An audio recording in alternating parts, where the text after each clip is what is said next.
On the Fringe with Dan radio style. Hope everybody out there's having themselves a great day.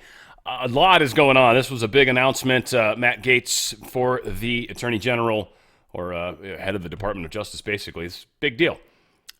We'll see. There's some speculation as to what's going on, speculation as to whether or not maybe Trump's playing a unique card.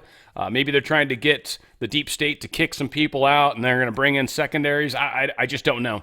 I do think we have another theory that someone shares I've got today that kind of almost makes more sense about why Trump's choosing the people he's choosing. We've got some backups for that as well. I've got an actual real good show to put together today. I hope you guys enjoy. Let's get right to it. First and foremost, wanted to start here. Peanut Saga, the squirrel that was literally decapitated. I don't know. This just sort of has been recently revealed, I guess, that they decapitated the squirrel. We knew it was killed.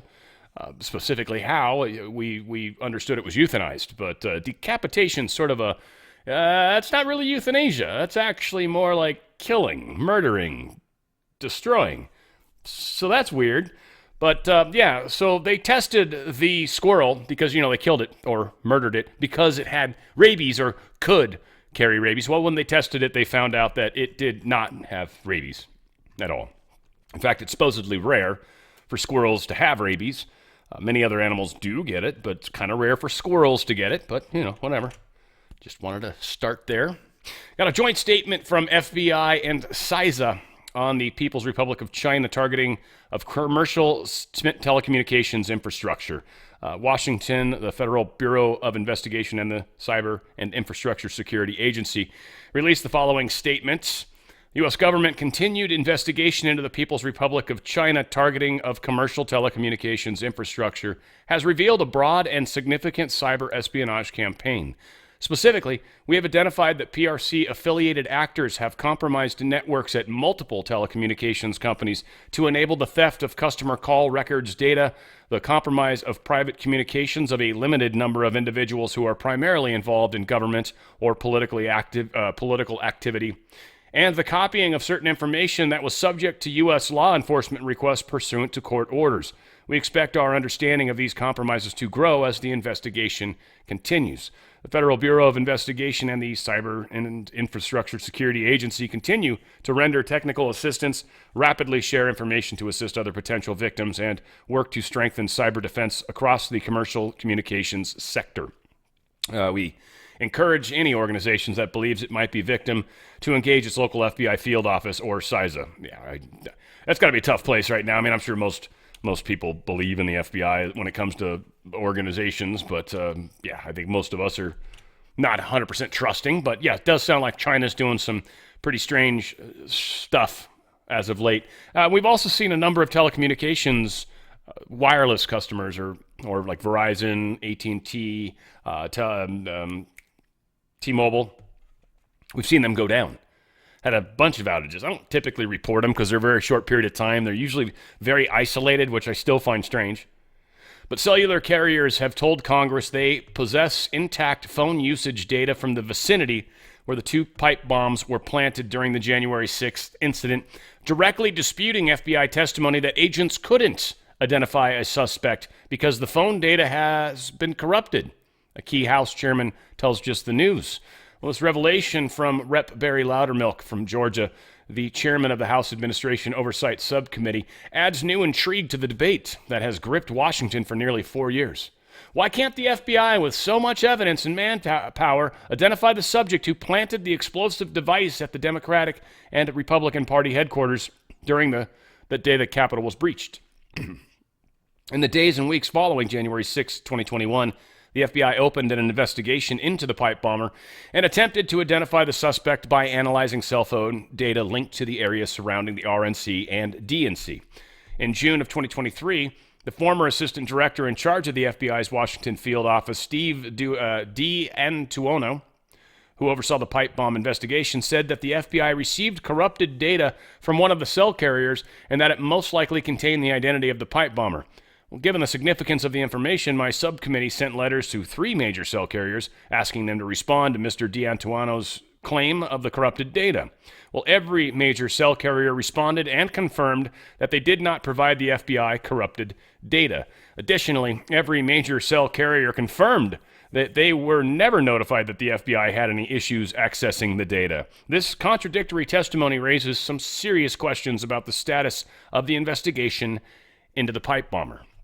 Now, again, a lot of things are going to be coming out over the next little period of time. This is, again, when people talk about the 10 days of darkness and stuff like that, when people talk about the economy maybe having a bad day, it's these types of things that if they can't control the narrative, and if the narrative continues to move towards pinning them down, that is when they have no other move. And the problem is when they make that move, they're screwed. Because one, they don't control the narrative at all anymore.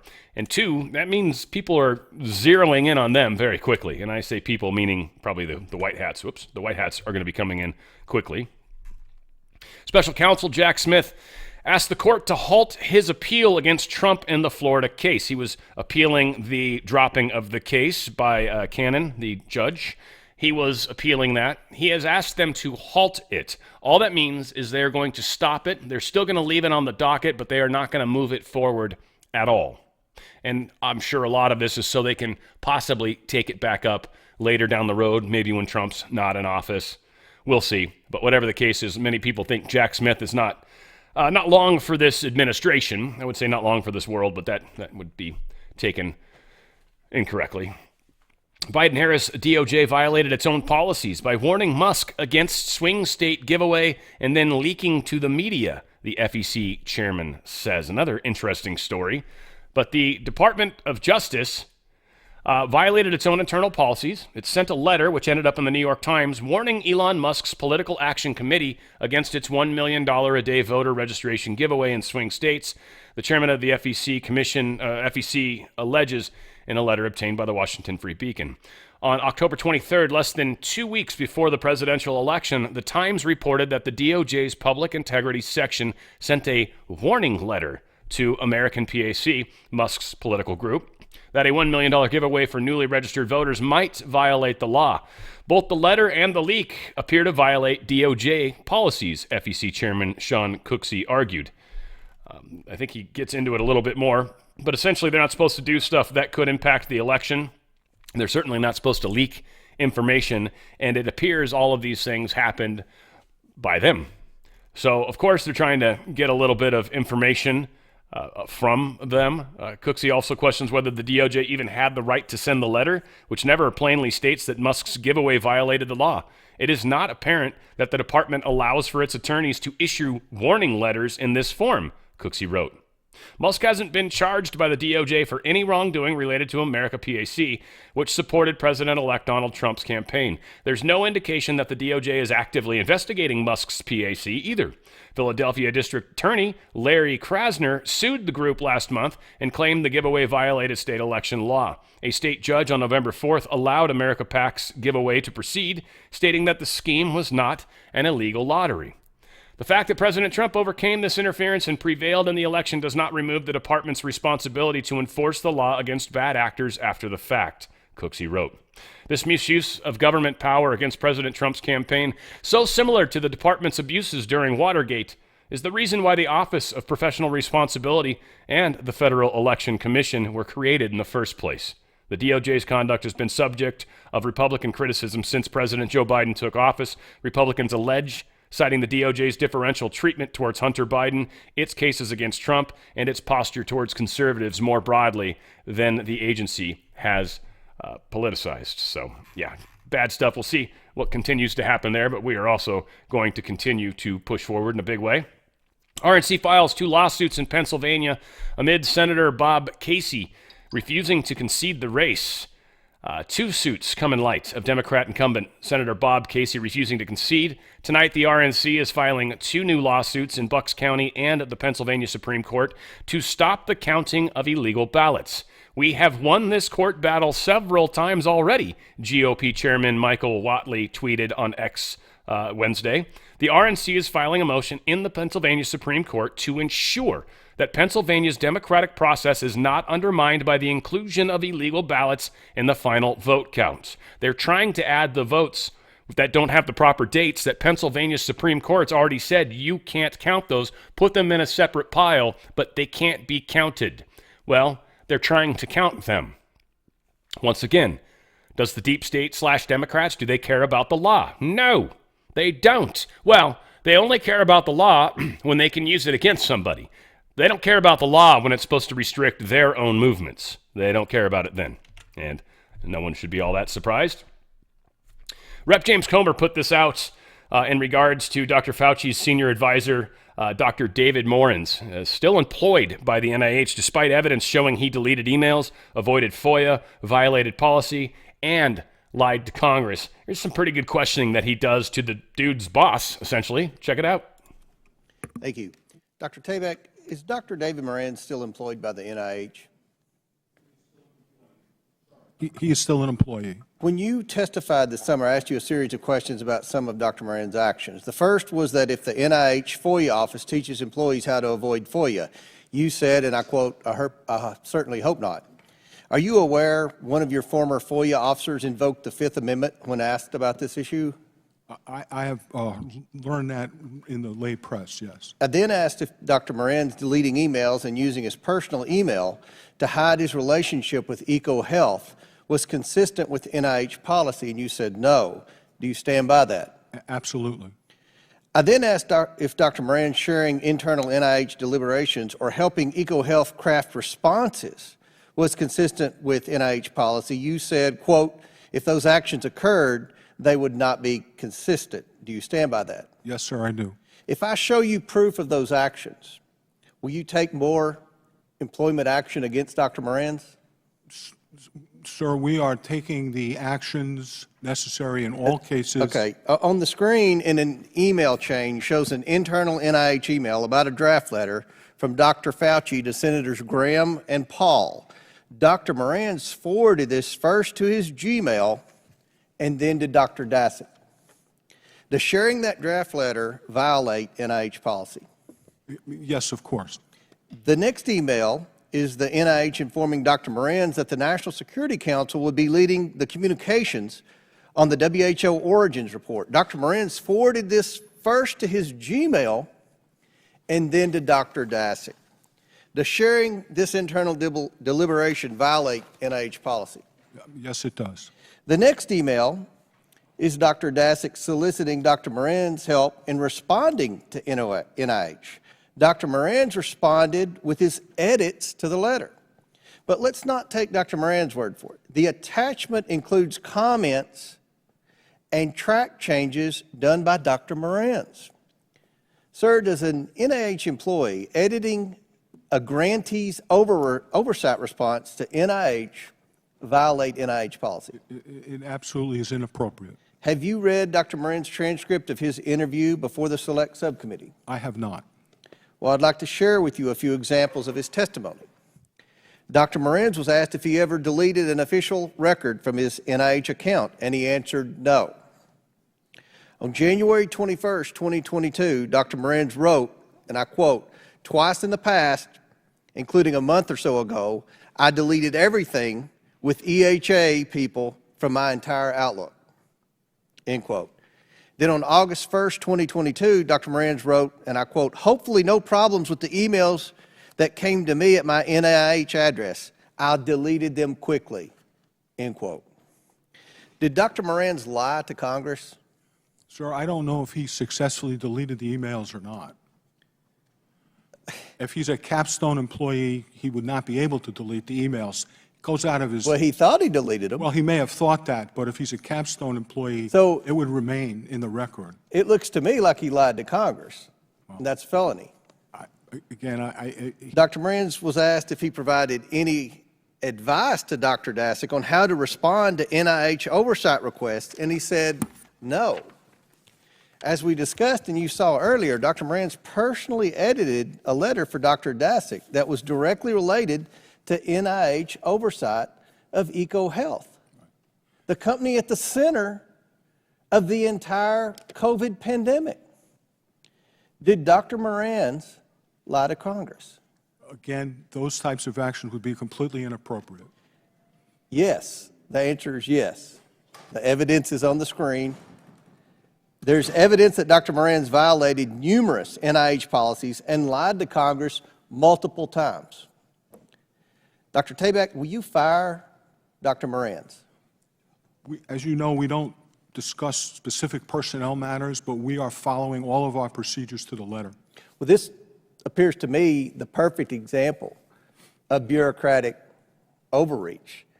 The type of bureaucratic overreach I think the American people sent a loud message to Washington that they're fed up with, and they want the bureaucracies dismantled. And one thing where I think we have bipartisan agreement is that there were a lot of mistakes made during the COVID pandemic. That's what the purpose of this select committee is for, and I think this committee's been very effective in getting the truth to the American people. I look forward to working with the incoming Trump administration to get rid of waste, fraud, abuse, and mismanagement in the government and get rid of federal employees that stand in the way of trying to bring transparency and efficiency to the federal government. Thank you, Chairman Wintrip. Thank you for the great work you've done on this select committee, and I yield back. So again, we are pushing hard, and we will continue to push hard. Deep State's freaking out for sure. And also, we got to remember to continue to fight with these elections. We've got a number of elections that we're not done with that need the light of day to be shown on them. And I think this is coming. I think they've just been waiting for things to finally be called. We did officially hit the mark as far as 218 for the House. So officially, we have taken the House. There's still, I look like about 5-6 votes out. I would say it looks like at least 2 to 3 of those are going to go to us still. So we should end up at about 220, 221, depending. Now, again, there's, I think, going to be some recounts and stuff, and we'll talk about some of that, but it's a big step. Now, this is something that brought me great pleasure, actually. I've been wondering for a while, how come I don't know the name of the Attorney General for Florida? I know their health guy, right? And, of course, know their governor. Know them. Know Matt Gaetz. I think, Mark Rubio. And right, I know a few of the guys down there. But I never, ever knew the Attorney General. And I always thought that was strange. Why? Why don't we know who she is? It seems like Florida should be one of the states that's doing like Missouri and Texas. Well, apparently, finally, at least, she's showing up in the headlights. Florida Attorney General Ashley Moody. She filed a lawsuit against current and former officials of the Federal Emergency Management Agency after they directed workers to overlook storm victims who supported President-elect Donald Trump. Finally. I don't know if she's not good or what the deal is, but finally, I guess. I mean, again, I'm not trying to, if she's a great lady, then cool. Still going to give her shit because I feel like we should be hearing from her often, but good that we are, finally, I think. FBI seizes Polymarket CEO phone, his electronic devices. This is the betting platform. This is the betting platform that, some are saying they're going after him because of possible insider betting or something weird like that, like they were controlling the numbers, yet able to do the bets. Maybe. I mean, that possibly could be illegal if you're running a betting platform. A lot of people are a little more dark in their theories, and I probably tend to lean in these directions a little more, which is they don't like the fact that this dude was putting out legitimate numbers that, as it played out, were actually accurate. And so the FBI seized him, raided his house. They could have just talked to a lawyer and gotten the information that way very easily. It's kind of like with Trump's raid on Mar-a-Lago. They wanted to make a scene about it, which is kind of why I'm leaning in the darker direction. They could have done this an easy way if this was meant to be hey, we just want to make sure you're on the up and up. It's not that. They wanted to make a show of this against conservatives because obviously Polymarket was favoring Trump because Trump won. It worked out that Polymarket's odds were on the money, accurate. So somehow the FBI wants to understand that better. Wonder if. Elon Musk holding a folder that reads, "Reverse the Curse," as he leaves the GOP meeting today. Can't say that's not funny in some interesting way, like that's probably what they're marketing this as. Reverse the curse. Undo the bad stuff that's been happening. Adam Schiff posted this. First, the Supreme Court granted a president immunity for weaponizing the Justice Department. Now, Donald Trump wants to appoint Matt Gaetz as Attorney General. Confirming him would mean affirming the worst potential abuses of DOJ. He must be rejected by the Senate. And Elon Musk responded, "The hammer of justice is coming." And boy, is it ever coming. As Democrats prepare to contend with the coming administration of President-elect Donald Trump, Illinois Governor J.B. Pritzker and Colorado Governor Jared Polis are co-chairing a new coalition called Governors Safeguarding Democracy. This will be interesting because, again, to a large extent, Texas and Florida and some of these states have been fighting against the federal government with Biden at the helm. Well, now Trump's going to be at the helm, and the Democratic states are going to fight back as well. And we're going to have to be kind of fair with this to a degree, and we'll see what the people choose ultimately in these states anyways.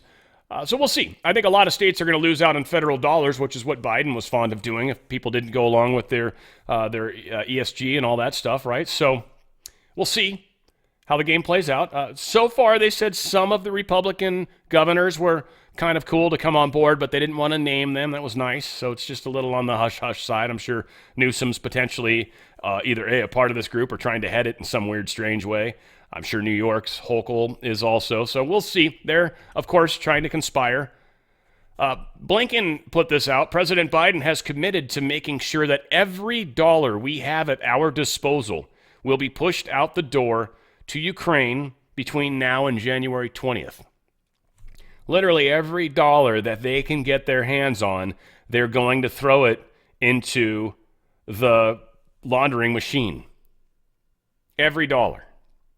Now, I'm hoping that we've somehow managed to keep them from getting all this money, but I doubt it. I think there's a lot of money. I don't know how they get the dollars or their hands on the dollars. I don't know if the Fed's just going to print it up or what. I don't know how this exactly is going to work. But any money that they're capable of getting their hands on sounds like it's immediately going to be going into the laundering machine. In post-election interview, Pelosi made this point when the interviewer challenged her on the impact of the surge of migrants across the southern border. Pelosi criticized Trump for saying the undocumented immigrants were criminals, saying they weren't. The interviewer shot back that, quote, people felt quite strongly that they didn't want to see immigrants sleeping in police stations at airports. Continuing, quote, I don't think we're clear enough by saying fewer people came in under President Joe Biden than came in under Donald Trump, Pelosi said. Quote, it's clarity of the message. And if that's what Bernie's talking about, and that's what Joe Manchin's talking about, we weren't clear in our message as to what things are. Then I agree with that. But Pelosi's line was as clear as mud. It's a documented fact that at least 4 times as many migrants entered the United States under Biden than under Trump. A Pelosi aide said that she meant to refer to the deportations and pointed to Reuters' article that Biden has now deported more people than Trump. Probably only because Trump wasn't letting them in to begin with. And Biden has millions of them here. So, yeah, anybody he actually deports, which is surprising that he has actually deported more. Whether that's fully true or not, don't know. But again, Trump kept them from coming in, so we didn't need to deport them. It's bad enough, though, to bungle a line that you're arguing for clearer messaging. But, yeah, is Pelosi's intended point correct? And I mean, I don't know. Supposedly it kind of is, but we'll see. We'll see how that handles the fact-checking. Members of President-elect Donald Trump's transition team are drawing up a list of military officers to be fired, potentially to include the Joint Chiefs of Staff, 2 sources say. So we can't exactly trust this. It wasn't from a real great source either, for that matter. But I'd seen this kind of bounced around in a few other places. I do think there is some potential truth to this one. I think Trump needs to be able to figure out who the TV generals are and who are the good ones, and we need to clean house, period, end of story. We need people that care about this country, that aren't beholden to the cabal or China or both, technically. NATO military chief Rob Bauer attacks Elon Musk and X for allowing too much free speech. NATO, North Atlantic Treaty Organization, the one that the United States predominantly paid for. You're going to say that we have too much free speech? Is that what you're saying? Now, he, I think, understands the fact that we're probably not going to stay in NATO. So now he's going to start to take on a little more of a preposterous stance. But he said, I'm very much in favor of freedom of speech, but I'm not necessarily convinced that what Mr. Trump and Mr. Musk is doing on X is the right approach. There's a lot of things on Twitter that is not helping our societies at all. Here's the thing. people say shitty stuff on both sides of the fence. I think we can all agree on that, right? So both sides of the fence say shitty stuff. The idea that we should somehow silence them is kind of absurd. So what? People are going to say shitty things. Shitty things will be said to them probably. I mean, it's just part of the way the game is played. Now, you know, in the schoolyard back in the day, if you said something shitty to someone's face, you might very likely, have a fist fly in your way. So we kind of learned to behave ourselves in public. We don't have that anymore. Everyone's like the telephone tough guy, like in Lethal Weapon 2, I think it was. The Leo Gaetz guy, right? When they brought him in, telephone tough guy. It was, I think, his line. Pretty damn funny. But that kind of is how we all are. Whatever the case is, I made the mistake of trying to get a little more involved in X one day, and then I didn't piss people off, but I saw how very quickly things can spin out of control in conversations, and yeah, you just get buried. You just get avalanched on if you go in the wrong direction, and so it's like, wow, it is kind of the wild, wild west, and I think a lot of you guys love it. It's not really my cup of tea. I don't particularly like X. I don't like truth. I don't really enjoy it. I watch some videos here and there. I read stories. I still like to read. I enjoy that component a lot more than necessarily X, because then I feel like I got to click into the story and read the story. So again, but it is what it is, man. Everybody's got their own little, their own little cup of joe that they're happy with in the morning. And yeah, fortunately, some of you guys still like videos. That's a good thing. A lot of questions about what's going on in the big picture in the world. I mean, we know we lost 25% of the buying power of the dollar over the past 4 years. I mean, inflation has just been a monster. One of the best protections of inflation, or protectors of inflation, is actually precious metals. Bitcoin, too. These are really the only two, per Mark Moss, and I agree with him. He's a great finance guy, and he's kind of like a woke individual.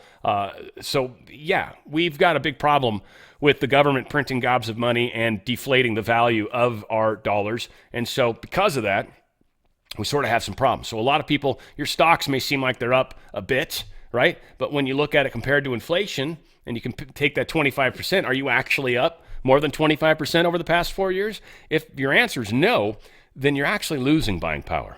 And it starts to not be as good an idea. And until we get our financial situation in order, right now, you can actually make quite a great amount of money. I mean, just gold and silver has gone up significantly just this year, and we're still seeing a heavy spike. And as I've said before, when you look at the spikes, and I'll pull them up again here, I don't know, tomorrow maybe. When you look at the spikes historically, silver's funny. Silver spikes every time, like 2008, 2000, like every single time we have any sort of thing that happens, the price of silver spikes. It just has historically. You just look back historically and you're like, well, that's when we had the 2008 thing, and that's when the dot-com boom bust happened. 73, you're like, oh, that's when we had the oil problems and all that, right? Like, and so what you find out, though, is gold only spikes during the major events. So like the stock market crash back in the early 1900s. I do think the 73 thing, I think, shows up in there, and then it's spiking now. Historically, it's been a pretty good canary in the coal mine. It's spiking again. It's still early-ish in the spike. I mean, it would have been smarter to have gotten out a year ago. Those of you that did, you're stoked, I bet. But it's not too late to get out. That's the beautiful part. Stocks are actually doing really good at this moment. This kind of makes a lot of sense to put your money someplace where it can be protected. So if you're in a 401k or an IRA, and you could, by the way, based off of how much value you have in that, up to 10% of that value, they're going to give you in free silver. It says it right down here. Get up to 10% instant match in free silver. That's 10% free silver. Silver's, many say, is underappreciated right now. That certainly has gone up in similar increments as gold. It's just, at least proportionately speaking. This is a pretty huge offering. So even if you've got $5,000, that's $50 in free silver. Free silver. So some would say, it's not worth it. It's only $5,000. I would say it might actually be worth it. You're actually getting some free silver out of the deal, and on top of that, you're getting into something that's actually performing really well, and maybe you do something different once we kind of hit the top of this, or at least we realize that we can see where the end is, if you will, and whatever that might be. And again, we don't know. We don't know. We just know that precious metals protect your investment, and they do it well every time there's heavy weather during financial storms, essentially, and that is where we are right now. DRSlikesgold.com. DRSlikesgold.com. I'm a proud Gold Co partner, And I'm happy to be partnered up with these guys. I'm actually a customer too. I've bought precious metals from them as well. They're amazing. They're quick. The service was incredible. I literally had it done, I'd say it was less than 24 hours, literally. Less than 24 hours. I had even signed my paperwork. They did it, that online signing, right? And that was pretty awesome. Just click your life away. Again, you should always read the contracts, always. All said, Goldco is an amazing company, all sorts of awards. Go to drslikesgold.com, drslikesgold.com, 4 data points, and you're on your way to protecting your precious wealth. You've spent years acquiring it. You certainly don't want to have some weird thing happen that could take a big chunk out of it. It just wouldn't be fair.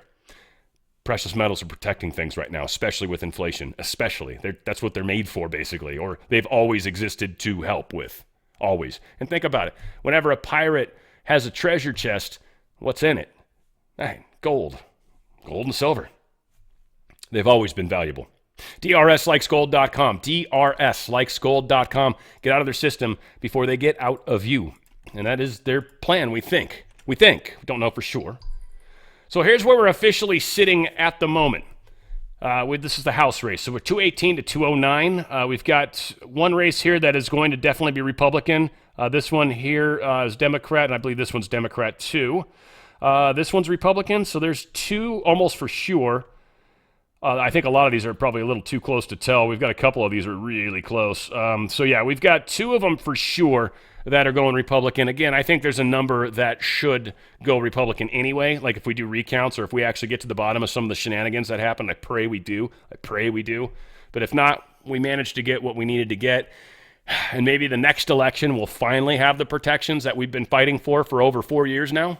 I don't know how this plays out. I just know I'm going to help every step of the way I can. And hopefully you guys will be there with me, shoulder to shoulder. But 209 to 218, we definitely have the House. Likely an extra couple votes, still going to be like it was, but we'll have, quote, unquote, the majority. And we'll have the majority in the Senate, which there's still, I don't know, I'm hearing them say it's 52. I think there's some contention on the Pennsylvania vote right now. There's going to be a recount, but currently they've given it to McCormick, the Republican. So we're sitting 53-47. We know that the deep state is desperately trying to change that. House Speaker Mike Johnson won the GOP nomination Wednesday for a full 2-year term in the top job after running unopposed despite hardliners threatening to put out the challenger. Johnson will need 218 votes in January to retain his gavel with a tiny majority to pull it off, but President-elect Trump told Republicans on Wednesday he's 100% with Johnson. And I've been with him too. I think he's done a great job, all things considered, and I like the fact that he's a little younger and again, just good stuff. We do have some video coming from McConnell. Who's the guy that was in charge? Drawing a blank on his name. Oh, well, come up. It's not McConnell, that's the Senate. McCormick? What's the other dude's name? I'm drawing a blank on a stupid-ass name. Anyway, we'll get there. Warring GOP factions strike a deal to raise the threshold to oust the speaker. Yeah, there it is, Kevin McCarthy. That bastard. I couldn't remember his name. House Republicans have reached agreement. So initially, it would just take one person that could raise the vote to out the speaker.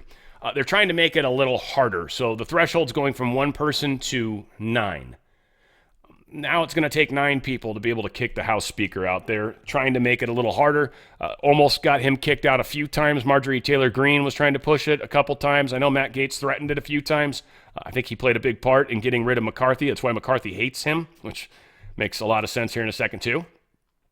So we'll see how this plays out, but it looks like they have voted this in, and they are going to make it a little harder to kick the House Speaker out. That's probably a good thing at this point, but we'll see, right? Because I think we're going to find some more rhinos in our midst. I don't think we're even close to being done with that. Now, Senator John Thune, he's speaking after being elected Senate Majority Leader. Now, Trump's got kind words to say, I think kind of because he has to. I think he's well aware of the fact that this dude's deep state, but he doesn't want to start off on the wrong foot. So everybody hates John Thune. Everyone's upset with John Thune. Everyone says Rick Scott should have won. All right, well, John Thune won, okay? That's what happened. So you can say whatever the hell you want. Deep state's running the Senate. All right, whatever. This is what's up. We're going to hold him accountable. If we have to kick him out, we kick him out. We're in charge now. So we'll see. We'll give this guy a chance to. We'll give him some rope and let him decide what he does with that rope. Hopefully, he does good things with it. Maybe he doesn't. Maybe he does. Maybe we finally have him on board. Maybe, I don't know, maybe we got the Diddy list. And we're like, look, here's the thing. You do what's right for America, or I'm letting this leak. It could happen. Leaks work both ways.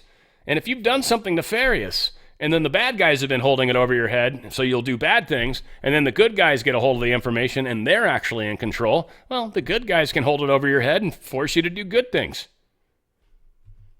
Kind of works both ways. So we'll see what happens. John Thune's a nasty guy. I don't know. We'll let him do his talk here, minute 35, try to be fair. Well, hopefully he's on board, and hopefully he's going to be part of MAGA. We'll see. It's a new day in the United States Senate, and it's a new day in America. The American people have loudly rejected the failed policies of the Biden-Harris-Schumer agenda. And this Republican team is united. We are on one team. We are excited to reclaim the majority and to get to work with our colleagues in the House to enact President Trump's agenda. We have a mandate from the American people. A mandate not only to clean up the mess left by the Biden-Harris-Schumer agenda, but also to deliver on President Trump's priorities.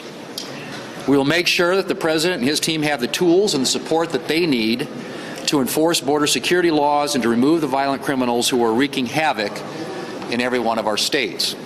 We will work to make America prosperous again by streamlining the bureaucratic machine and overturning costly Biden-Harris regulations. And we will work to restore American energy dominance. Not just our energy security, but energy dominance, which will lower costs and bolster our national security.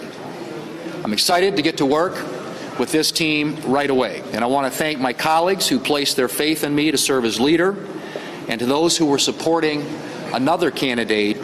I promise to be a leader who serves the entire Republican conference. We'll have an ambitious agenda, and we'll take each and every Republican working together to be successful. All right, so he was elected in 2022. This is a kind of an interesting thing. I was wondering if it was 2020 or 2022.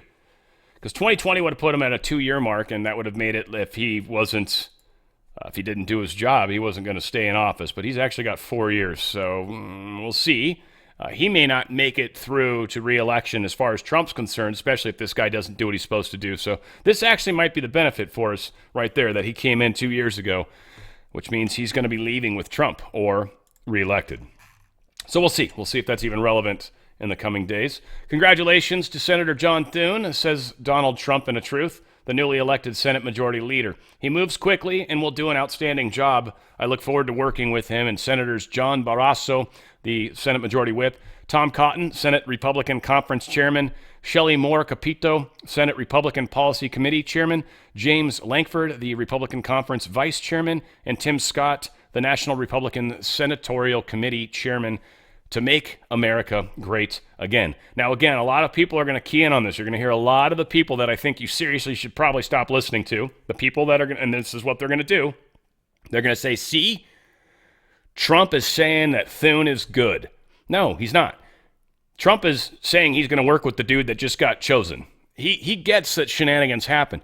Trump can't start calling him out for shenanigans because, one, that's not going to change anything. Two, that's going to make an animosity situation start to occur, which is going to make it impossible for Trump to accomplish anything. So literally, seriously, pay attention to which one of your favorite content creators actually uses stuff like this as a reason why you should second guess what Trump is doing. Those people are definitely doing harm, whether intentionally or accidentally. They are doing harm to what we're all trying to accomplish. So again, what you feed your mind with is a big part of what's important to keep yourself healthy through these coming times. Senate GOP elects John Barrasso as Majority Whip. Yeah, we kind of just covered this all in his post, so we don't need to. I got all the stories on this. Cotton. Yeah, we got. All right. Pennsylvania's Senate race is heading to a recount, with the narrow margin between Republican Dave McCormick and Democratic Senator Bob Casey triggering it automatically under state law. They were within 5% or something like that.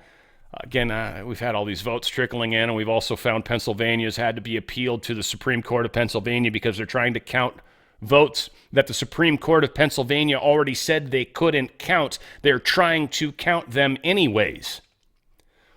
What the frick's going on there? Pennsylvania, all votes should be counted. Well, your Supreme Court disagreed with you. What, are you going to take it upon yourself? You know better? Or are you intentionally cheating? Because that's what that is. It's cheating. So again, if any of those votes got used, they're all going to have to be removed. It's going to be very interesting to see how things play out over the next number of days. I'm very curious to see how things go. We get the response from Laura Trump regarding the potentiality of being in the Senate in Florida. Again, there's going to be another theory that's going to, I wonder about, with the whole Matt Gaetz thing. We'll get there. But right now, Laura Trump's like, yeah, if asked upon, I'll do it. To be able to serve in this role has really been the honor of a lifetime. Likewise, if I am able to serve, I would love to serve the people of Florida. This is my home state now and has been for 3 years. This is where Eric and I live. And truly to have that opportunity, I think would be incredible. No one knows better than I do the America First agenda or the goals of Donald Trump in the coming 4 years. So if I am asked, I would love to consider it, but I have yet to have a conversation with Governor DeSantis. So we will have to see. Meh. But she's like, I'm in. All right, sure. So, yep, Trump says Thune will do an outstanding job. Already covered that. So I guess I had some duplicate stories in there to a degree. All right, some stuff regarding the House. First off, not necessarily related to the House, but kind of the whole changing of the House, if you will. Department of Government Efficiency, DOGE, now has its official Twitter location. Wow, there's already 1.1 million followers. I think there was 22,000 when the person posted. I think I got in reasonably early. I was earlier in the day, but it's gone up a bunch since, so that's pretty cool. But it's literally called at DOGE, at D-O-G-E. Very cool. So, yeah, and it's got the silver check mark, like Trump's now gotten recently. So, again, that implies that it's a government account. Good stuff. Donald Trump truthed this out. It is my great honor to announce that Congressman Matt Gaetz of Florida is hereby nominated to be the Attorney General of the United States. Matt is a deeply gifted and tenacious attorney trained at the William and Mary College of Law who has distinguished himself in Congress through his focus on achieving desperately needed reform at the Department of Justice. Few issues in America are more important than ending the partisan weaponization of our justice system. Matt will end weaponized government, protect our borders, dismantle criminal organizations, and restore Americans' badly shattered faith and confidence in the Justice Department.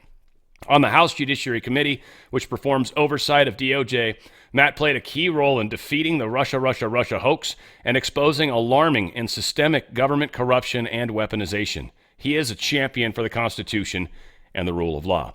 I actually think he's an awesome choice.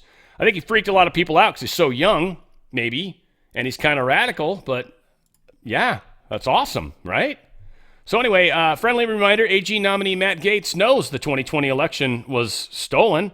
This is a plus. You're still maintaining 2020 election was stolen. Are we still going with that? Listen, I believe that Donald Trump won the 2020 election. I believe that he won the Electoral College. You can't say that without saying that there was a gigantic conspiracy across this country and supervisor of elections offices everywhere to make this happen, and we haven't still seen any evidence that proves that. Yeah, because so many of the courts that should have taken those matters up rejected evidentiary hearings on jurisdiction grounds. I mean, I know the affidavits that came out of Michigan regarding the TCF Center in Detroit established a factual basis to be able to go and have evidentiary hearings, but too often I think judges just didn't have the courage to take it up. And it's most unfortunate. But I'm still engaged in the fight on election integrity going forward because Florida used to be the laughingstock of elections. And Governor DeSantis fired the elections officials who didn't run clean elections. And now, lo and behold, Florida's a model for the country. So I want to bring Florida's message and our story to the rest of the country so that we don't have disputes over elections. You're still... Yeah, feed anybody that cheats in elections to the alligators. Done. Done. That fixes the election problem because either A, you're not going to want to cheat because you don't want to get fed to alligators, or B, you're a cheater. Well, you've been eaten by alligators now, so you're not really cheating anymore, right? There you go. Not bad. Of course, Eric Swalwell, he isn't coping well with the fact that Gaetz is going to be his daddy soon. We'll go ahead and play this. I don't like the MSNBC stuff, you know that, but it's kind of fun to watch some of these people panic about Matt Gaetz being chosen. Here's one of the people that we're going to enjoy seeing him get his day in court I look forward to you getting your day in court, Swalwell. You will defend yourself. Hopefully Fang Fang will be there. I'd like to meet her. It's not going to happen. I know that's a different take than anyone else's, but it's not going to happen. And so if the president-elect wanted to amuse us today during these dark times, I will give him credit for having a sense of humor, because I didn't think he had a sense of humor, but this shows that he might have a sense of humor. Puff Daddy, Diddy, may be cheering in his cell for this, but no one else in America is asking for this. And I have more confidence than you probably would think I should have that the Senate is never going to let this see the light of day. And on Monday, Trump made clear that he'll use the recess appointments. Do you not believe him, or do you not think that Matt Gaetz is eligible for a recess appointment?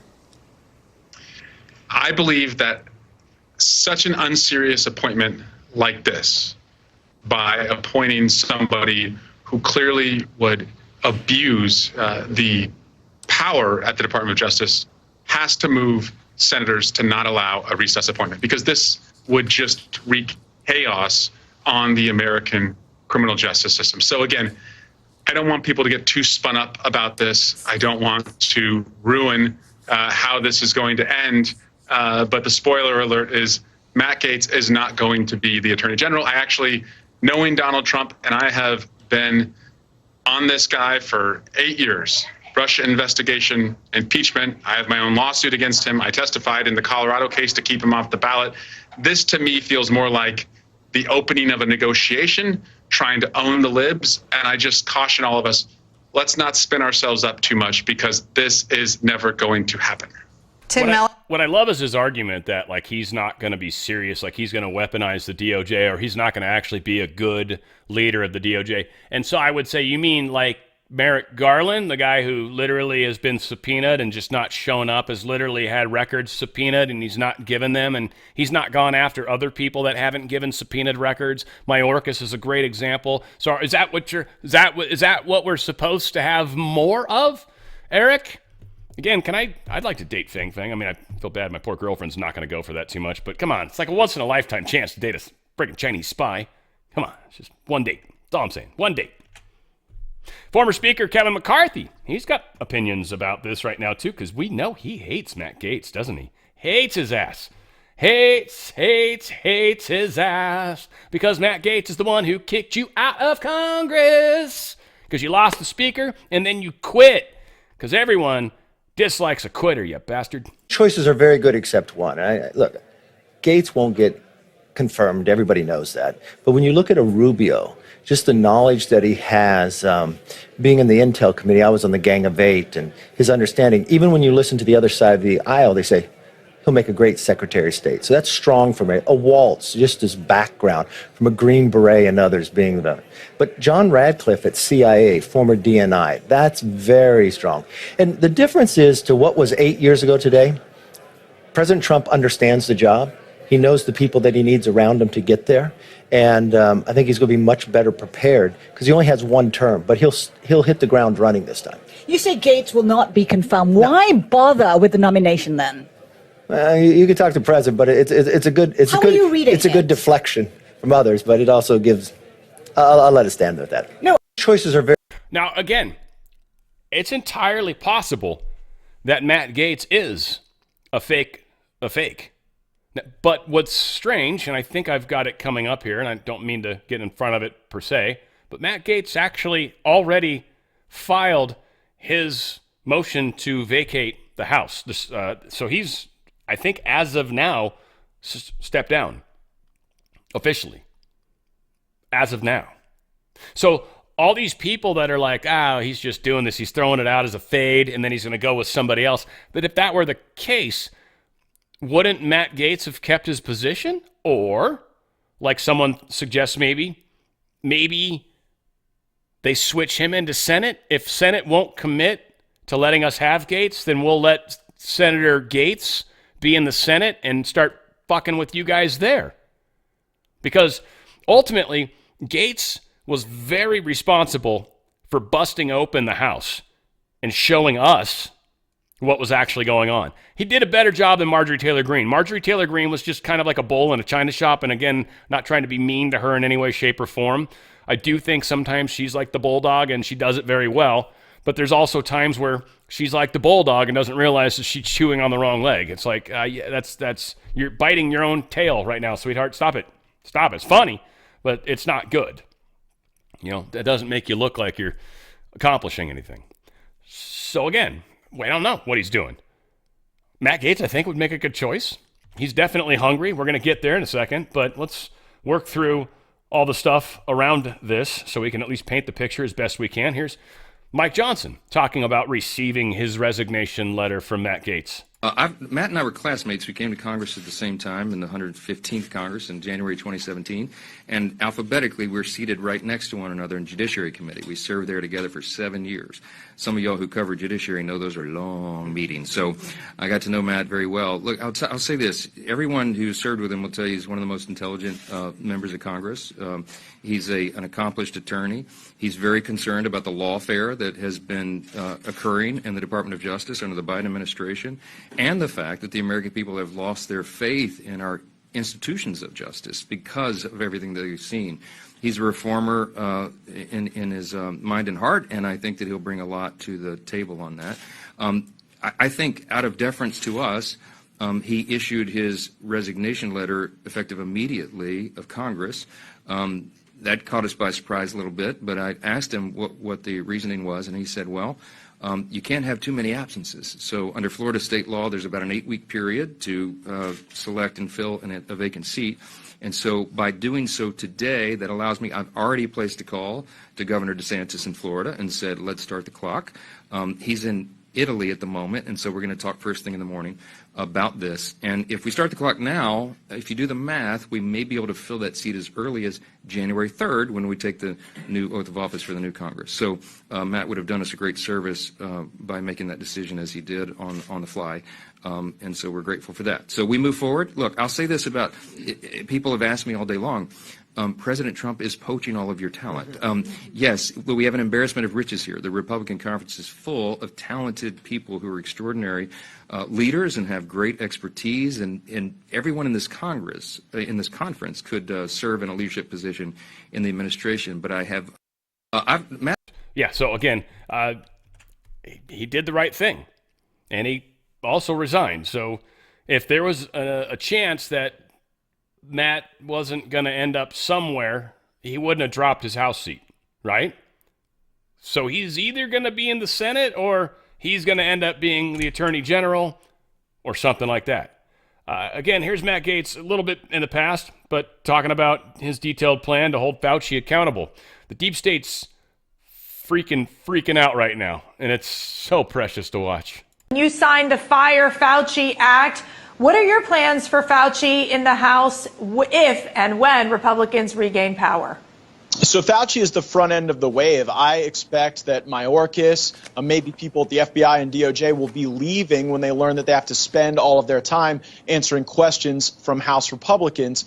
I think that Dr. Fauci is probably going to get a very lucrative job offer at a pharmaceutical company or a university. But here's my message to anyone who would hire Dr. Fauci. He won't be around to do the job very much because we will have him sitting for deposition after deposition to learn about the gain-of-function research, the royalty and conflict of interest issues that Senator Rand Paul was discussing, Peter Daszak, and all of the things that led to this terrible calamity, including Fauci being all over the place on this pious advice he kept giving the country. I mean, Dr. Fauci should actually retire to go be like a bad weatherman because much like a bad weatherman, he's frequently wrong and yet never in doubt. And just think for a second. This is like, again, DRS, like scold.com. I'm not trying to say this is going to happen, but these are all the things that we see happening. These are the things that the deep state's freaking out about, right? So what if RF Kennedy Jr., what if he figures out and gives us all sorts of information about stuff that they actually have about the vaccines? What if we actually subpoena stuff from the drug companies, from their tests, and actually find out the truth? What if the things that Fauci was doing and the way NIH actually had these patents and literally was making money from Pfizer and Moderna while they jabbed us into submission? that Fauci and a bunch of these guys were making bank. What do you think's going to happen to the stock prices of the pharmaceutical companies? Now, look at how many different things that they actually finance. When you talk about finance, I mean commercials. So all the mainstream media is currently owned by Big Pharma. If Big Pharma goes down, if Big Pharma drops, all the major media organizations lose funding instantly. This very quickly can become a problem. That's just one example of one of the things. Now look at what Elon Musk is doing with DOGE. Him and Vivek Ramaswamy. Those guys are going to be experts at sniffing out all the places we're just wasting money, or people with absolute horrid attitudes. Horrible attitude, and you're in charge of the agency? Yeah, you're fired. Now, done. Pack your bags. Here's a cardboard box. We'll be back in 5 minutes. You best to be packed. Otherwise, we'll send the rest of it to you. That's coming. So a lot of things are changing. When and how and all that. Again, the deep state's going to fight like hell. Trump's life has got to be protected at all costs. Keep him in a protective bubble constantly. Surround him in the Christ white light. He's, of course, got his armor of God on. He doesn't sleep, so I know he never takes it off. And I'm sure he showers with it. In fact, it's kind of fun. I got a little zest on my armor of God one day, and I was like, holy crap, it smells zestfully clean all day long. I'm kidding, I don't use zest. It actually gives me a rash. It smells amazing. It's one of my favorite soaps. It smells awesome. But it's not my friend. Not my friend at all. I think we got this guy already. Yeah. Next story, I think. I hope. Good. Sean Davis posted this. With Gaetz having resigned his seat in the House, if the Senate tries to reject his AG confirmation, DeSantis can always appoint Gaetz to fill Rubio's Senate seat. Would be interesting to see senators have to choose between Gaetz as AG or as their colleague for years to come. And if that happened, and there is an election, a special election, Gaetz could run for it. And Gaetz is pretty popular in Florida. He could very well win it. Laura Trump is very popular in Florida. I think no matter what, we're going to keep that seat.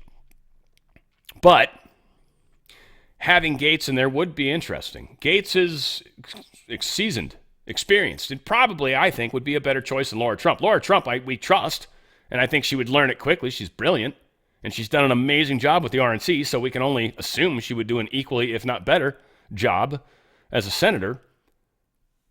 But we'll see. We seem to have a couple solid cards we can play here.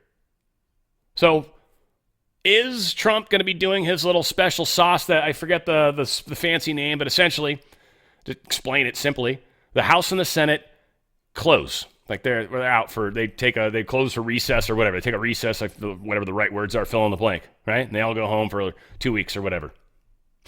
And in that time, there is this clause that allows emergency spots to be filled if necessary, or allows a president to fill spots in their administration if they become vacant. So if by chance they just happen to be on leave when Trump is making those appointments, well then, I guess it wouldn't be a problem, would it? Trump could push all his people through at one time. Now that would be kind of the ideal way to do this. Everyone keeps freaking out, and I say everyone, the bad people, they're all freaking out. Trump's going to pick people that are loyal to him. Duh. He's already been through this once. We've already been through this once. We've already seen how many people in his circle that then turned and ratted on him. So no, deep state, we're not going to let you put any more of your people in his circle. So next to nobody is going to turn and stab him in the back like you guys want. In fact, none of them are going to give you anything. They're not going to leak anything because they understand you, deep state, are the enemy of the people. You're the enemy of democracy. You're the enemy of the people. And you are the problem, deep state. Not your supporters. Your supporters are just blind. But the deep state, the leadership, the money, oh yes, you're the problem. And we are coming for you. Any high level and above, I would say. Mid-level, I don't know. I don't know how much mid-level crap we'll take down unless we have to. But high level up, Oh, dude. Yeah, you guys need to move. Change countries. Find a non-extraditionary country. Go to New Zealand, buy a bunker. I don't care what you got to do. We'll still find you. Haven't you ever watched any of those SEAL movies, right? Haven't you watched, like, Hitman or any of that cool stuff? People just show up in the middle of the night and they're already sitting in your house when you come home. I love that one, right? Which, by the way, they do stuff like that. It's pretty rad. Very rad. ALX put this out. Lindsey Graham voted to approve Merrick Garland. Just keep that in mind. Again, dude didn't deal with subpoenas. He himself didn't. People under him didn't. Merrick Garland, he didn't do anything about the fact that that guy wasn't giving any of the information up. You guys weren't very transparent. Guys did the same thing to us just 4 years prior. Actually, 6 years prior, frankly. So, yeah, things are changing a little bit. Things are changing. And Lindsey Graham, it's a huge, huge mistake, like Elon Musk posts here. But at the same time, we're dialing you in, dude. Lindsey Graham's not a good guy. He better do the right thing, or Lindsey Graham is gone. Gone. And wars are going away, Lindsey, so your money cow's done. Your money cow's done there, big boy. So we'll see how you survive all that. Reporter asked Rep. Thomas Massie about Trump's nomination of Gaetz.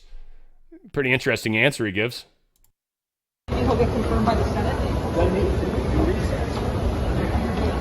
He's the attorney general. Suck it up. He'll get confirmed by the Senate. So he basically says he doesn't need to. We're recess. He's the attorney general. Suck it up. So if they do that, if they actually are in recess, it won't matter. So, statement from Donald Trump. I am pleased to announce that former Congresswoman, Lieutenant Colonel Tulsi Gabbard, and I did verify this on Truth, by the way, she is going to serve as Director of National Intelligence. She's going to serve as the DNI. Tulsi Gabbard. That is awesome. So we've got Ratcliffe, who I think was DNI last time around. Ratcliffe is now head of the CIA and more, right? And then she's going to be the Director of National Intelligence, DNI. That's going to be pretty incredible. Pretty incredible. Or was that Kash Patel? I forget which one of them was in that. One of those two guys was in there, I think. Whatever the case is, huge that Tulsi is going to be taking that spot. Love it. This dude has a pretty awesome theory about the 3 key appointments that most left-wing media is having a tissy fit about. And I like his theory. And in fact, it kind of makes sense. So Matt Gaetz is kind of the, I don't want to say linchpin, but I feel like he's the, if we can get him in, oh, they're all going in. And if they're all going in, well, then this dude's theory is solid as solid gets. I mean, I think a theory's solid no matter what, but it's about getting them in. And Matt Gaetz, he's one of the people on his list, and I agree. So this is pretty cool. I don't know who this dude is, but he does a Patriot Dad EV 3.0. Is that probably correct? That's the dude, at Patriot Dad EV 3.0. I don't know, just wanted to give some call out on him. I don't like TikTok at all. Dislike it tremendously, but meh, here it is. Do you guys want a little inside baseball on how Donald Trump is making the selections that he's choosing to staff his administration? I mean, it's pretty obvious what he's doing. So I'm going to give you 3 examples, and we're going to go through these. And at the end, stick around because I'm curious if you can figure out how he's doing this. First, we're going to talk about Tulsi Gabbard, a Democrat, a congresswoman, somebody who has served a long career in the United States military and was also tapped as Donald Trump's next Director of National Intelligence. Recently, she told us this.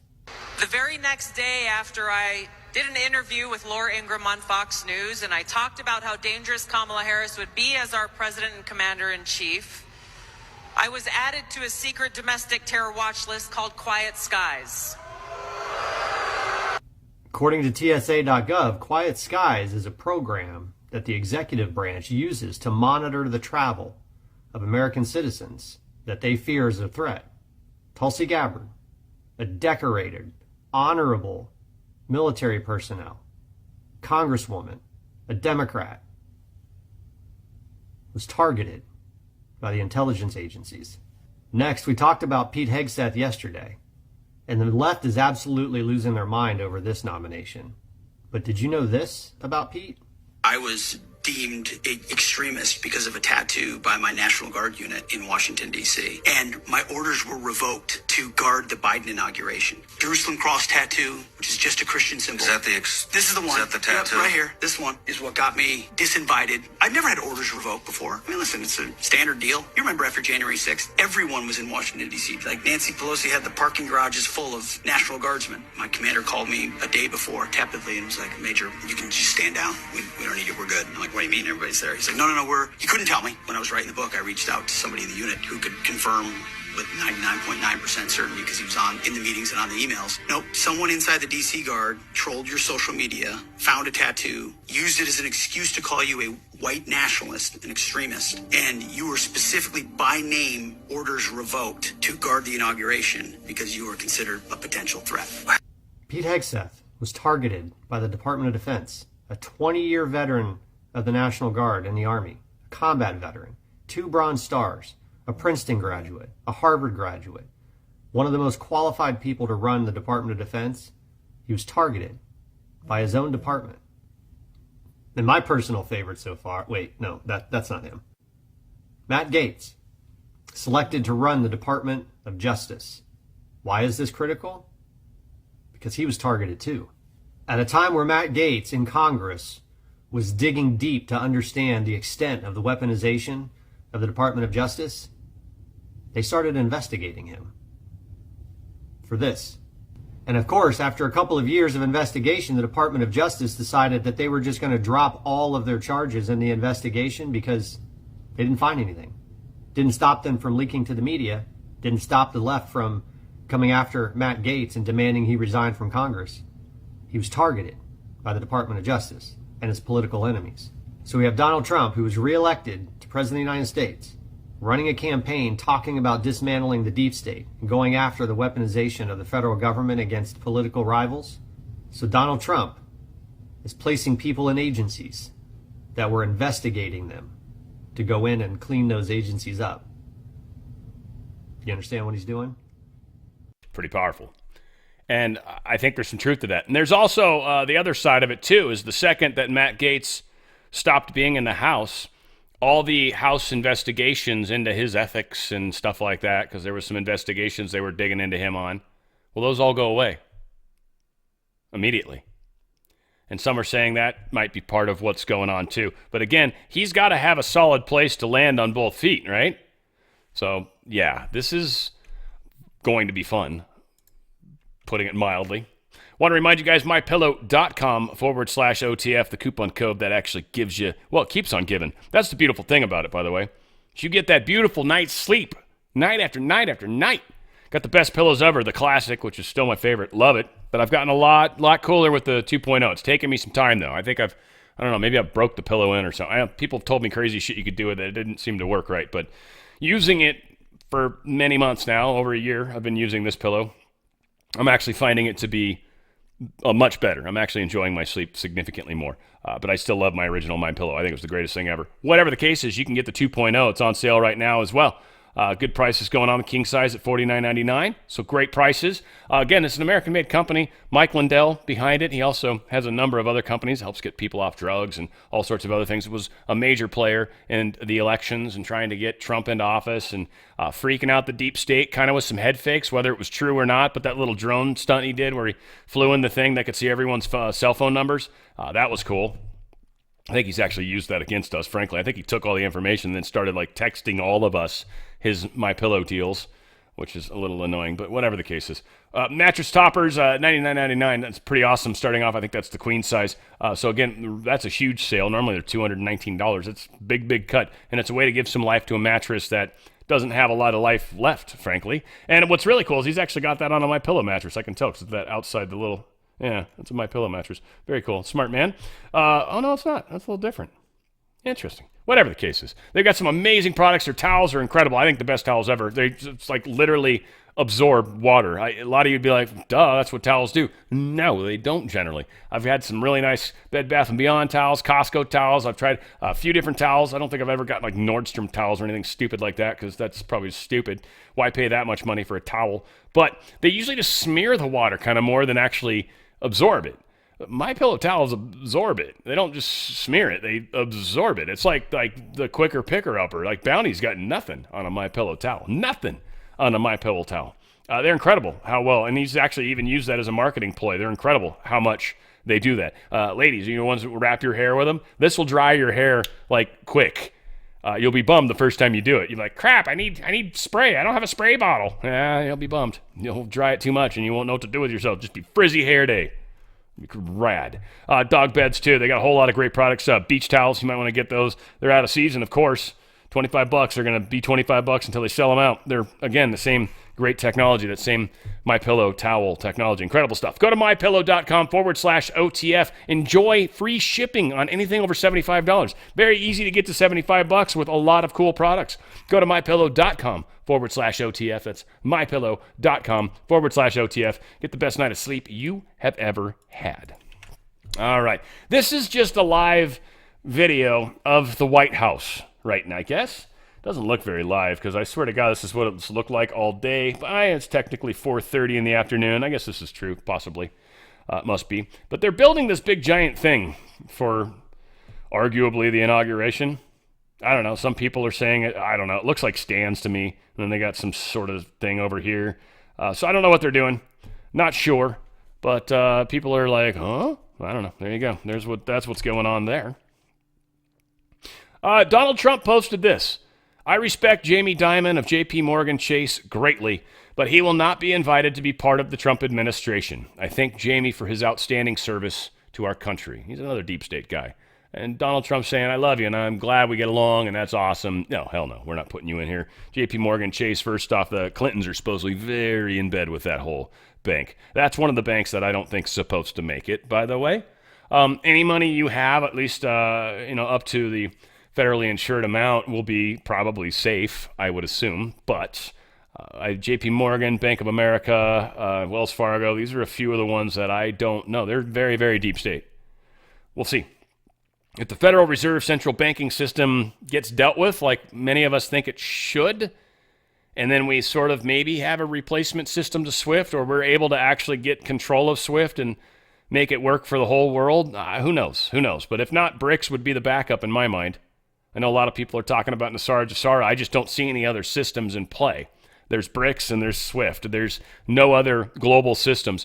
And a lot of people just don't get the complexity of a financial system. One, the number of transactions per second is staggering. It's probably millions per second. So insane numbers of transactions. You have to have a tested system to be able to roll that out, or it won't work. Won't. I work in software. You make a small change, you're going to F something else up, probably. It just happens. There's no way you roll out an entire system. So we'll see how things play out. Don't know, but there's a lot of cleanup in aisle 3, and we need to get on it, you know? Trump media is announcing that all TV streaming data centers are fully operational. He put together a number of different server farms, if you will, or remote servers or whatever, and I don't know if he's working with a specific company or numerous companies, or I don't know how he went down this path. I'm sure it's not Amazon per se, because Amazon isn't necessarily trusted, or they've got some razor-tight contracts. That could be true, too. Either way, Trump's got servers clustered across the nation, so he is now able to support Trump Media TV.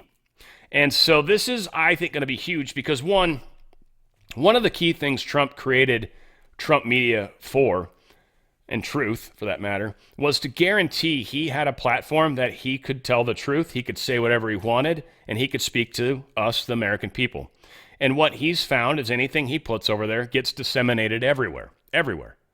So it works beautifully. He created a giant, loud mega speaker with a microphone, and he's going to be using it. So now he can also use it for TV. He can also use it to stream, take away from Cox, some of these other deep state companies. Like, we're putting infrastructure in place that can replace a lot of the current infrastructure. Because some of the people out there, Musk, Trump, hopefully Bezos, hopefully, some of these guys know what's up. I even talked to, I got a profit sharing thing I do with my little company. And so I talked to my stock guy today about it. And he's just, it's a yearly thing or whatever. And he's like, I asked him about Bezos. I'm like, Bezos is supposedly taking out like $12 billion out of his Amazon stock. Why do you think? And so, I don't know. He says, yeah, maybe he's buying a yacht. Maybe he's buying a company. Like, I don't know. He basically just speculated with the best of us. Like, he also thought that maybe his stock was a little overvalued. That was something that I thought was actually very stockbrokerish. He says, like, maybe he thinks his stock's a little overvalued, and he wanted to kind of diversify because he found a lot of his wealth was sitting in this Amazon stock. So he kind of pulls some of that cash out, and then you pump it over into some other company or whatever.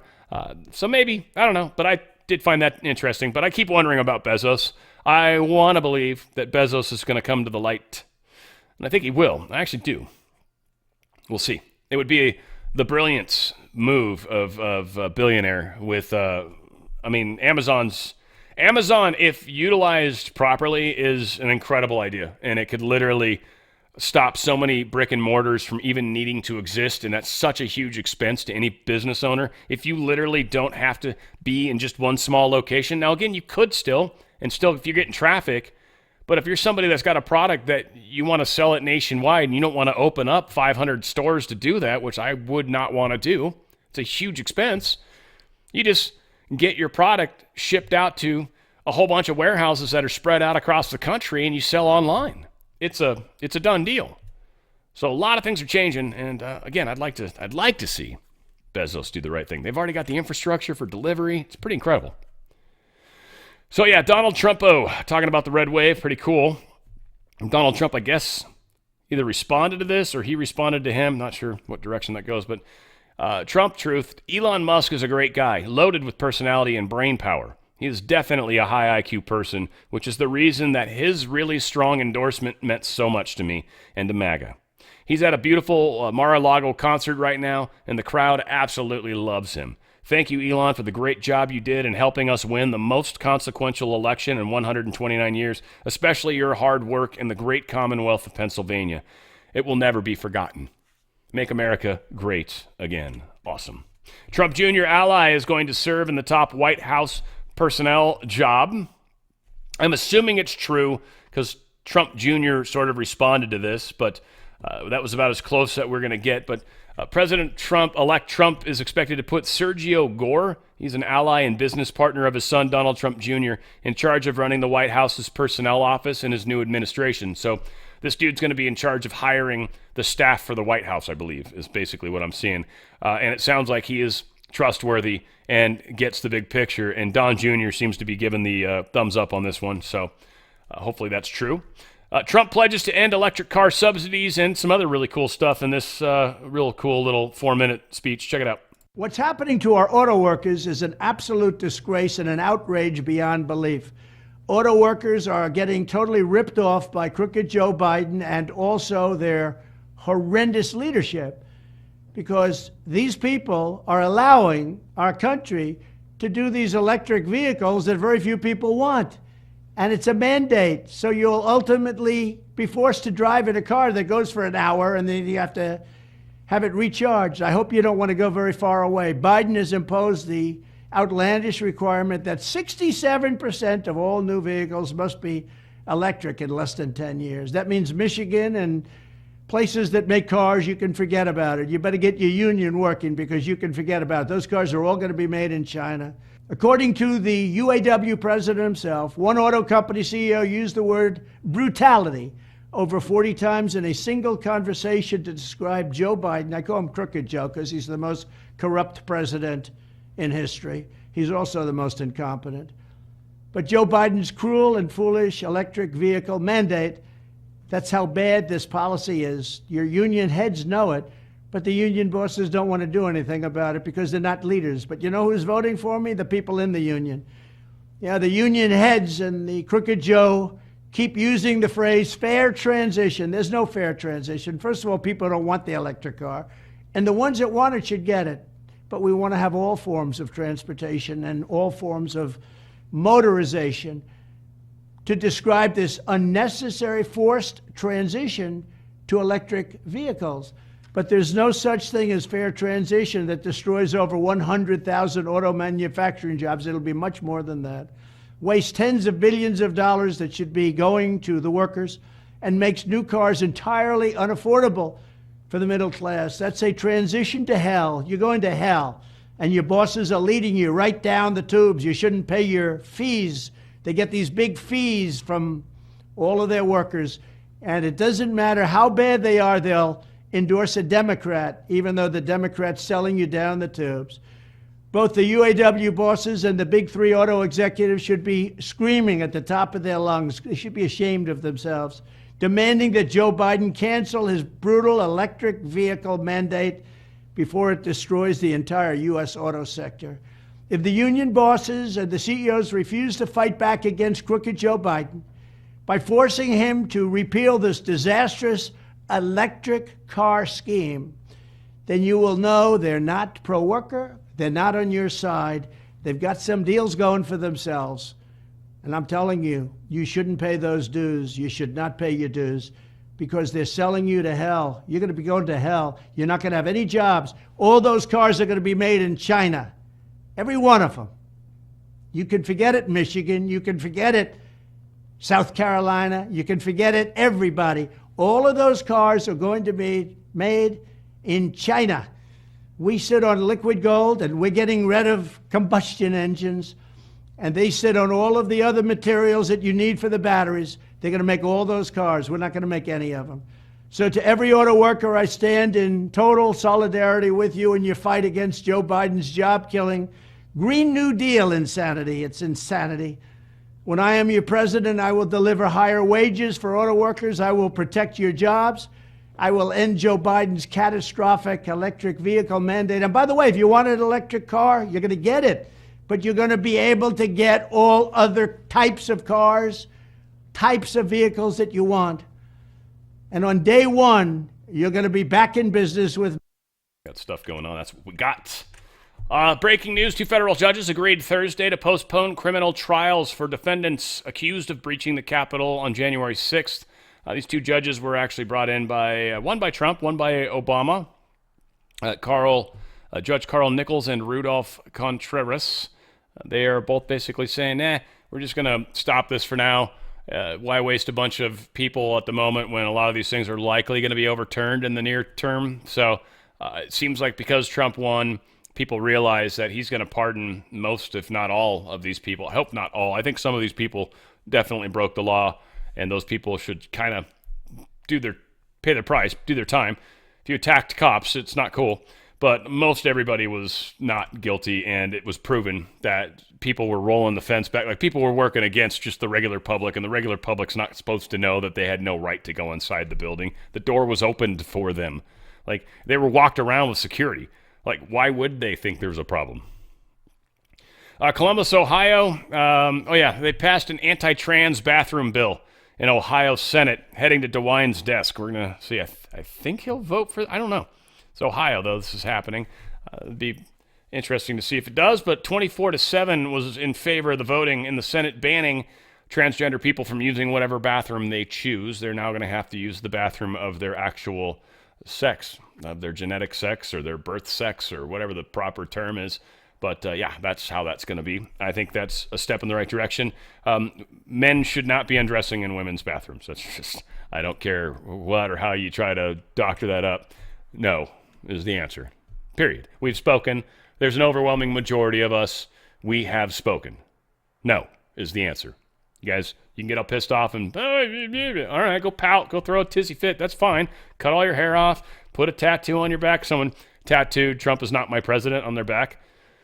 That's a smart tattoo move. That's like worse than putting like a girlfriend or boyfriend's tattoo name on you. That's stupid. That's a guaranteed way to break up a relationship. But yeah, tattooing "Trump's not my president." Wow. Okay. I could have brought it up, but I didn't. Blue Sky crashes as millions flee Twitter to liberal social media site in protest of Elon Musk and Trump cabinets. So a whole bunch of people have quit Twitter. All the people that we hate. Not hate, but dislike. All the people we dislike a lot. You might hate them, but all the people we dislike. All of them. All of them. All the ones that said they were going to leave the country, or at least leaving X, literally have deleted their channel, supposedly. I don't think they delete permanently until maybe somewhere down the road, but Let's call that progress, right? They're all going over to a social media site called Blue Sky. It can't handle what's going on. I know a whole bunch of you guys are probably now going to go run over to Blue Sky and create accounts just because you want to like try to annoy these people. Just understand they're going to boot you out so quick. Like you literally will get, your account will be destroyed. I would assume it would take less than a day, but who knows? Who knows? I have no intention of going over there, so feel free to, all you guys that love to pretend you're me. Hey, by the way, if you're watching this, make sure you're watching it on my actual channels, Rumble for sure. If you click on the channel, if you can, anyways, click on the channel and just make sure that the last part of the channel name literally says On the Fringe. So it should say like, I don't know, rumble.com/C/on the Fringe. The C means channel. If you see that, you're on my channel. If you click on the channel name and that's not what you see gobbledygook or something else, that's not my channel. All you got to do is after that C and the slash, just copy everything else and just highlight everything else anyway and type On the Fringe, just On the Fringe. So it should be that /C/On the Fringe and you will hit my channel. Make sure you're subscribed to that, please. And make sure you're watching there rather than watching on someone that's literally stealing my content, which happens, and that's flattery, I guess, to a degree. And so long as they're not actually blocking stuff out, which I know sometimes they like to do, or maybe blocking my commercials or whatever. I mean, that's, if you're playing my stuff on another place and you're letting me put my commercials there, you're just helping give me airtime. I don't care. The advertising revenue I get from Rumble themselves is pretty minuscule, but it is what it is. The Onion has, at first I was going to say supposedly, but no, this has been confirmed. Alex Jones even confirmed this. The Onion bought Infowars and his vitamin line and all that stuff. The Onion's talking about using his platform to kind of almost mock what Alex Jones has represented all this time. Again, I don't see why Alex Jones he'll just rebrand himself as whatever. If Alex Jones isn't his real name, then whatever. Or if it is his real name and that's somehow they're able to steal that from him, that would be interesting. But then he can just come up with, A Jonas. I don't know. He'll come up with something. He'll still be out there. They can't take him away from himself. They can't take his ability to make money away. So he'll pop back on his feet. And as I'm sure he's probably said before, he's probably been broke before. He'll be broke again and he'll rebuild himself. It's just, it's how it works. If you're somebody that's a go-getter, it won't matter. You take away everything, but I'm still going to go out and get more. So it doesn't matter. You can't stop me from getting. I'm good at getting. I'll keep getting. On Thursday, the FBI in Houston revealed the apprehension of an individual accused of attempting to aid ISIS and confession to plans for a terrorist attack within the United States. Like, it's funny, apprehension meaning they got custody of him. I was like thinking apprehension like I'm not sure if I agree with this idea. Like I'm having apprehension about this. I was like, why is this? Am I thinking of a different word? Whatever. It was funny when I was first reading it. I'm like, what is this? Anyway, the suspect was identified as 28-year-old Anas Saeed, who's reportedly operating from his residence located in the far west part of Houston. According to FBI, Saeed confessed to studying methods for attacking local military recruitment offices, offered his apartment as refuge for ISIS operatives, and boasted about potentially executing an attack on the scale of 9/11. So, yeah, they caught him.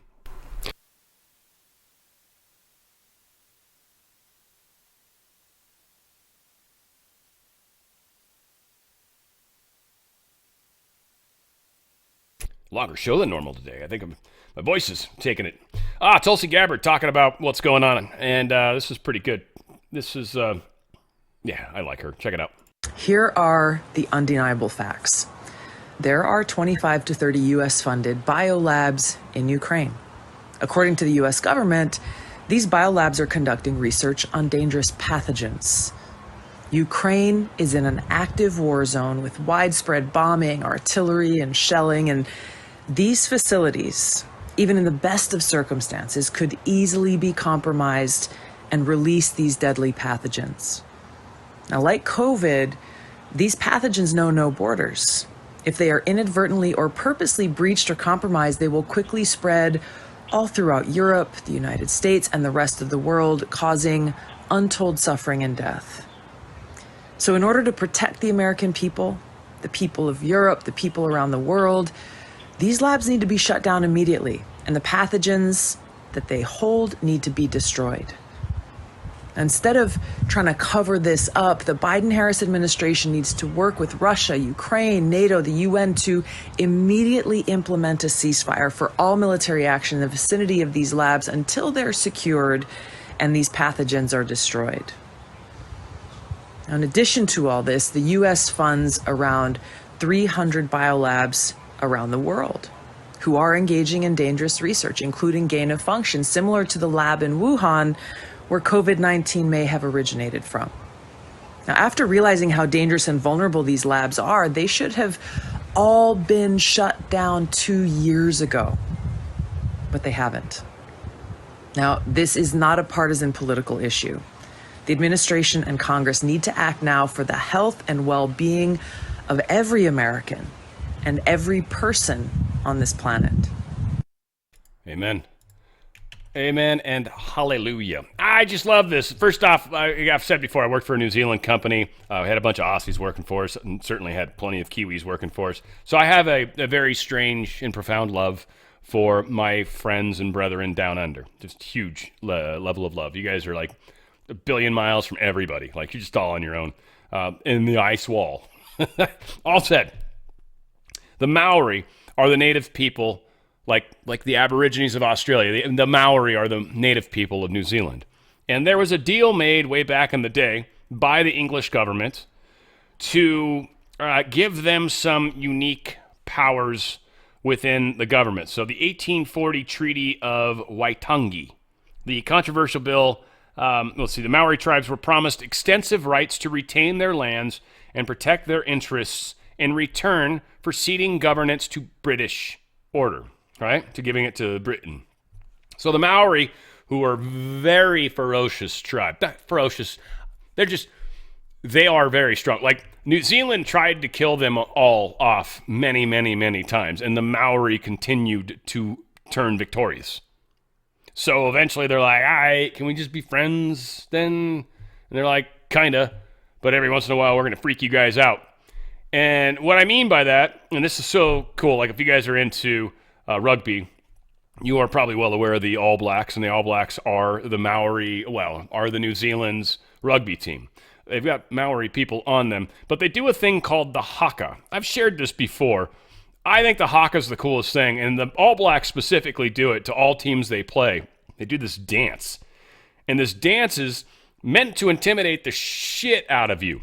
So, in office, they were trying to vote out this, or trying to allow the native, or the invasive group, I guess, I don't know. The Maori were the native, but they were trying to, the normal New Zealanders, the white people, whatever, I don't even know how to refer to them, but they were trying to get those same rules bestowed to them as well. So they were trying to essentially take away the special privileges that the Maori had and incorporate them into their ownness too, so they would all be equal in New Zealand.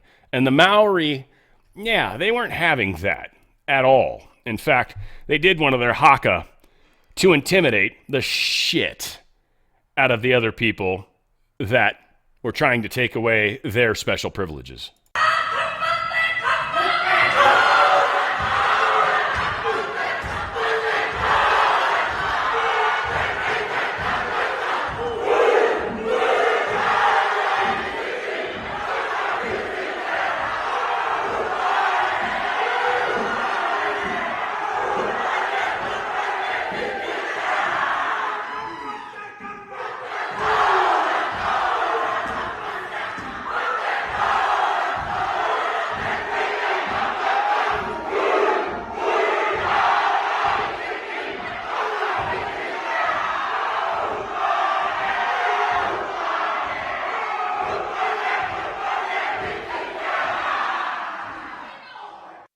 Making New Zealand great again.